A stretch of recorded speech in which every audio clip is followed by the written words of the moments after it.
Okay, hi, what's up, everyone? I think I wanted to go through glycolysis because it's the most important biochemical pathway and probably the first one that we will learn in biochem. So I want to go through it and talk about some of its peculiarities that I think are important. What I'm gonna use, I don't think you can actually see it here, but it's the the pathway as it appears on Wikipedia. It's a nice picture. I printed it out, so it's easier for me to reference it. But I'm just gonna start. Generally about glycolysis, what happens? First of all, it happens everywhere in the cell, outside the organelles, and it can pretty much happen in any cell. Its reverse, which I think should be mentioned at the same time, that is gluconeogenesis. What that does is genesis is, I think it's Greek for generating, creating. Genesis, the Bible. Neo is new, and glucose is short for glucose, so it's generating glucose in you. And what glycolysis does is it transforms glucose, a sugar, to energy, to pyruvate, and the pyruvate then can be used for aerobic, namely oxidative phosphorylation, that is used for aerobic ATP production. Or of course, if you have anaerobic circumstances or an anaerobic metabolism or anaerobic environment, the body switches to the Cori cycle.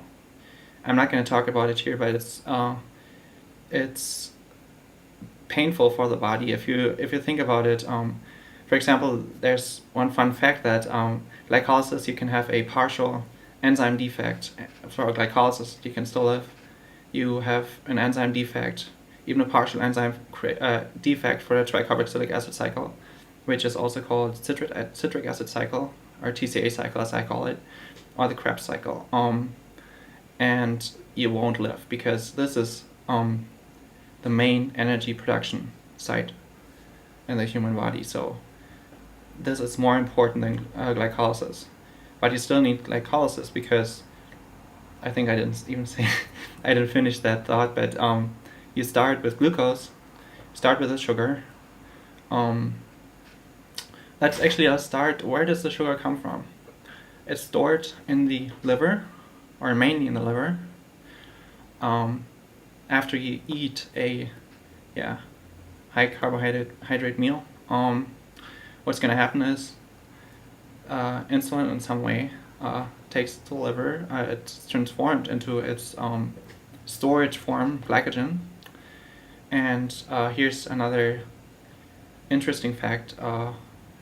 Whenever you hear glucagon is the enzyme that becomes active when glucose is gone, so it's pretty easy to remember. And insulin is basically the opposite. So if you have something that turns off glycolysis, it will make sense, of course, that glucagon somehow intervenes and stops glycolysis, because glucagon is only there is only active if there's no glucose in the body. So there's no point to run glycolysis if you don't have any glucose, right? So that makes sense, and insulin basically does the opposite. Now you take glucose in its ready form, or in its in the form I should probably mention, that was terrible. I should probably mention that the formula of glucose is C6H12O6, so you have 6 carbons, which is pretty important to remember for later on. You have 12 hydrogens and 6 oxygens. Now, the important thing about the first step of glycolysis is, that it's irreversible. Another important thing is that it needs ATP, which is actually interesting because you're running glycolysis because you need energy, and the first step of glycolysis, you actually require energy. ATP, or adenosine triphosphate, is the energy storage of the body. And when the way it stores energy is it uses phosphate or pure 3 2 minus, and which basically stores energy in its bonds, and the way it releases the energy is it is transformed, or it transfers this pure 3 group to, in this example, to glucose. So basically it transfers its energy and it becomes adenosine diphosphate, di for 2. So yeah, this is what happens in the first step of glycolysis. As I said, it's irreversible, which is important for gluconeogenesis. Remember, because most of the steps, or 7 out of 10 steps of glycolysis, are reversible, so the same enzymes can be used in gluconeogenesis as well to regenerate the glucose. And I'm not sure if I mentioned it, gluconeogenesis happens in the liver, or mainly in the liver at least. And fun fact for diabetics, at some point, either because you're unlucky, or because you're type 1 diabetic, or, well, yeah, because you didn't listen to your doctor and change your lifestyle, whatever. It probably doesn't apply to anyone who's watching, but eventually the first line drug for diabetes is metformin. Now we don't, at least to my knowledge, we don't exactly know how it works, but what it does is it reduces the rate of gluconeogenesis, and that in that way it basically reduces our need for insulin. Okay, that's a fun fact side. But let's come back to glycolysis itself. So the first step, it's easy to remember. I said glucose is a 6-carbon compound, C6H12O6, easy to remember. And the first enzyme is called hexokinase. We know from first semester organic chemistry that hexane means 6. So glucose has a special name, because unfortunately, or maybe fortunately, but there's a lot of compounds that have special names, either because their IUPAC names are too complicated or too long. Like if you have, for example, you have aspirin, acetylsalicylic acid, it's a lot easier to say that, salicylic acid plus the acyl group, to actually use it in the body, to make the ASA usable in the body, or the salicylic acid. But if you actually name the compound, it's really long. So like if you use IUPAC naming, so that's pretty much the reason. But let's get back to this. So as I said, you need hexokinase to transfer the phosphate group of 1 ATP, of 1 adenosine triphosphate, to glucose.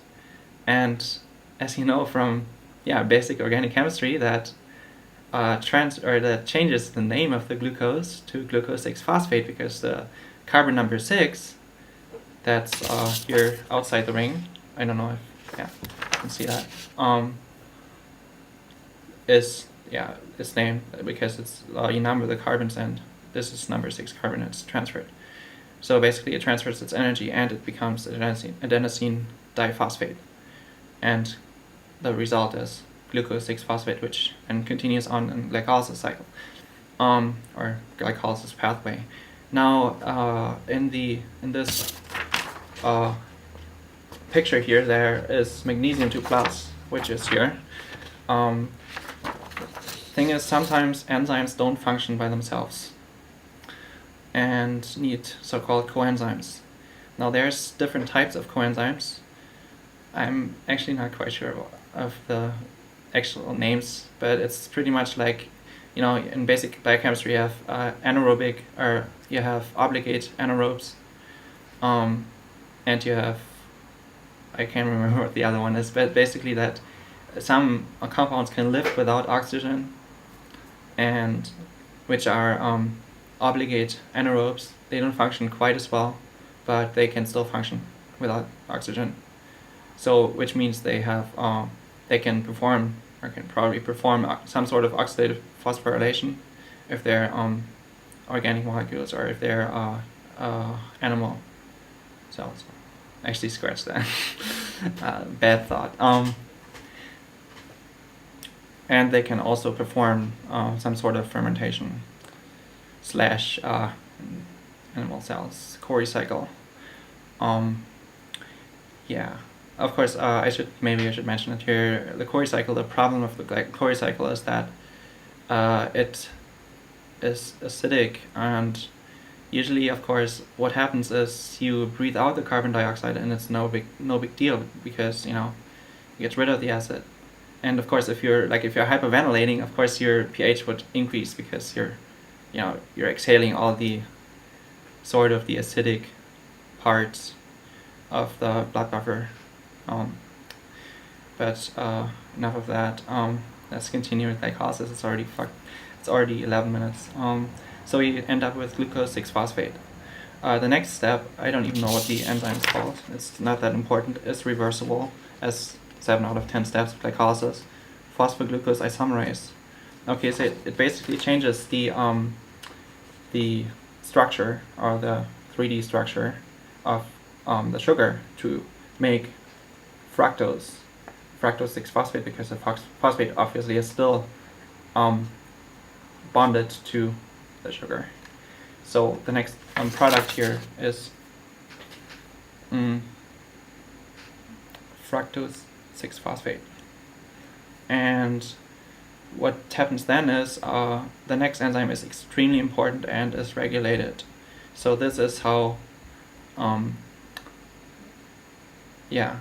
I'm just going to mention it. It's a phosphofructokinase. It's actually phosphofructokinase 1. It's not shown here, but it's important because it's one of those steps where you actually have a positive reinforcement, or a positive, what's it called?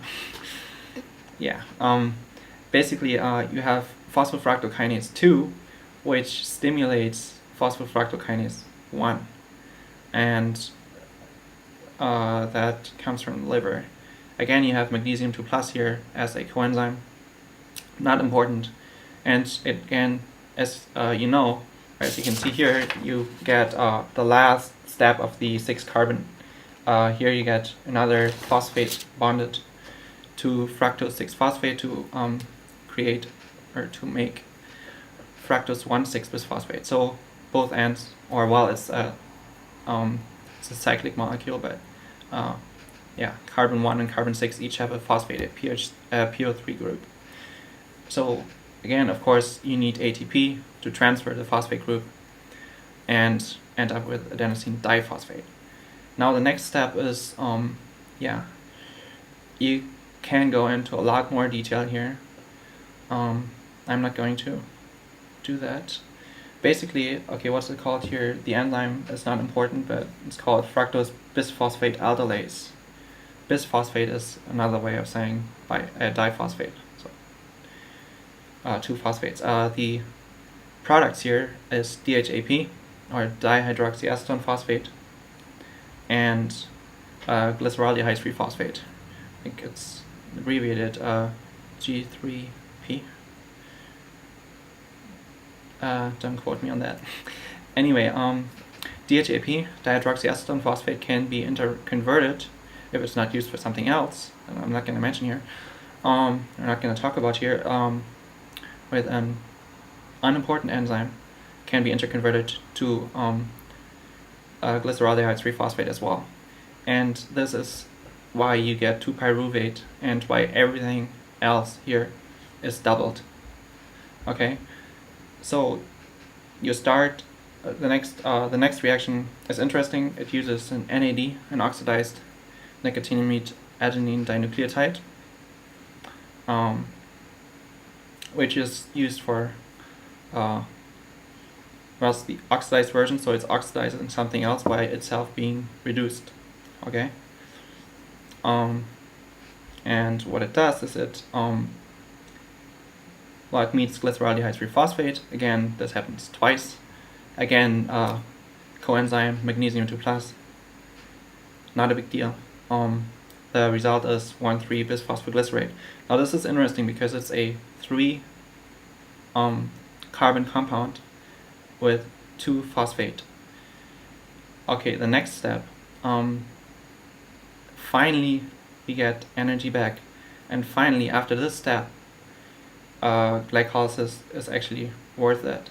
Glycolysis actually produces energy, because at this step here it's 0. Okay, the first, like step 1 and step 3, you added phosphate. Remember, to the 6-carbon compound you added 2 phosphates each to produce fructose 1,6-bisphosphate. Now you split the fructose in half, and then add another phosphate. And now the phosphate, by the way, is inorganic, so it's not coming from ATP. And now you finally make ATP. Again, of course, as you might imagine, you need ADP, which of course is around in the cell, the lysosome of the cell, I believe, right? The liquid in the cell, basically inside the cell where glycolysis takes place, and you produce an ATP. So finally you have energy, and yeah, well, you expand. You have an expenditure of 2 ATPs. Now, of course, this happens twice, so you get 2 ATPs. Okay, the result is 3-phosphoglycerate. Makes sense. 1,3-bisphosphoglycerate. Bis is gone. That's bis instead of di. 2-phosphate is gone. The 1 is gone because on the number 1 carbon, the phosphate is gone. The phosphate group has jumped on the ADP now to make ATP, and you end up with 3-phosphoglycerate. I didn't mention the enzyme. It's not important. Phosphoglycerate kinase actually makes sense. Kinase transfers ATP. It's really easy to remember, because remember the first enzyme, hexakinase, transfer ATP. Here, phosphoglycerate kinase, you have phosphoglycerate. You start with 1,3-bisphosphoglycerate, so obviously it makes sense. It transfers ATP. Okay, it transfers a phosphate group. So the next step is, well, I don't think it's important, but I'm still going to mention it because it's here on this picture. It's a mutase. I'm not sure what's the enzyme called. Phosphoglycerate mutase. It basically changes the position of the phosphate group on the 3-carbon molecule. Okay, 3-phosphoglycerate to 2-phosphoglycerate. Now this next step, the important thing about the next step is that it makes the highest energy compound of glycolysis, called PEP, or phosphoenol pyruvate. The enzyme is called enolase. You again need magnesium, and yeah, you got water, but I'm not sure either. I'm not seeing the great picture here, or like you have water in abundance anyway, and you have a semi-permeable membrane or lipid bilayer of the cell wall. So there's water in abundance. Water is released, whatever. Now, phosphoenol pyruvate. Now the important thing here is the next enzyme. There's an enzyme defect. The next enzyme is called pyruvate kinase. Pyruvate kinase deficiency, or PK deficiency, is the second most common enzymatic cause of hemolytic anemia. So if you're into pathology, that's interesting to know, because then you end up with a crap ton of, excuse my wording, my language, a crap ton of phosphoenol pyruvate, which you can use. High energy compound, but you can use it. So you need pyruvate kinase, again, magnesium 2+, whatever, and ADP to ATP, again. The last phosphate is dropped. And you end up with pyruvate. Pyruvate again then can either be used in the Cori cycle to form acetate. And no, I'm not sure. No, I don't remember. Whatever. This is about glycolysis, okay? So yeah, you have, again, this happens twice, so you have 2 pyruvates and 2 ATPs. So you end up, as a net result from glycolysis, you have 2 pyruvates and 2 ATPs as net gain. So you gain 4 ATPs, but you have to expend 2 ATPs. So I think this is it. Again, the short version, you start with glucose. You put 2 ATPs on it. You put 2 phosphate groups on it. You split it in half, and you gain from each one. You gain 2 phosphates. Eventually, you end up with pyruvate. Of course, 2 molecules of pyruvate, which then can go on Krebs cycle, TCA cycle, electron transfer chain to create more ATP.